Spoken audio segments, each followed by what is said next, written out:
Hello friends, எல்லாருக்கும் வணக்கம். Welcome to Lavanya great information channel. Friends, நீங்கள் வீடியோ முறையாக பார்க்கறதா இருந்தால் கண்டிப்பாக சப்ஸ்கிரைப் பண்ணிக்கோங்க. பக்கத்தில் இருக்கிற பெல் ஐக்கானை கிளிக் பண்ணிக்கோங்க.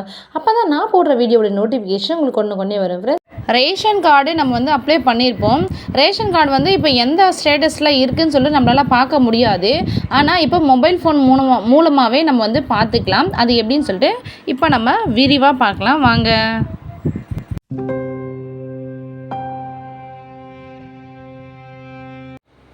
இல்லம் தேடி தன்னார்வலர் அனைவருக்கும் எனது வணக்கம். இப்போ நம்ம வீடியோவில் என்ன பார்க்க போகிறோன்னு பார்த்தீங்கன்னா, அதாவது இல்லம் தேடி கல்வியில் மார்ச் மாதம் தொடங்கியாச்சு. இன்னும் பார்த்திங்கன்னா நம்மளுக்கு விடுமுறை அறிவிக்கப்படவில்லை. போன வருஷம் பார்த்திங்கன்னா நம்மளுக்கு ஒரு அலாட்மெண்ட் கொடுத்துருந்தாங்க, இப்போ நாங்கள் லீவ் விட போகிறோம் அப்படின்ற மாதிரி. ஆனால் இந்த வருஷம் பார்த்திங்கன்னா ரொம்பவே சைலண்ட்டாகவே இருக்குது. ஸோ பார்த்திங்கன்னா இன்னும் எக்ஸாம்ஸ் வேறு முடியல.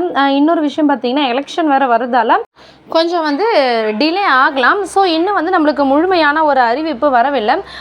நம்மளுக்கு மே மாதம் கண்டிப்பாக லீவ் இருக்குது. ஆனால் டேட் மட்டும் நம்மளுக்கு சரியாக இன்னும் அறிவிக்கல. ஸோ நீங்கள் கவலைப்படாதீங்க, நீங்களும் என்ஜாய் பண்ணலாம் இந்த லீவை. ஸோ வாலண்டியர்ஸ் அனைவருக்கும் எனது வாழ்த்துக்கள். நிறைய ஒர்க் நம்மளுக்கு கமிட் ஆகிட்டே வந்துட்டுருக்கோம். நீங்கள் எந்த ஒர்க்கில் கமிட் ஆனீங்கன்னா கண்டிப்பாக கமெண்ட் பண்ணுங்கள். தேங்க்யூ ஃபார் வாட்சிங்.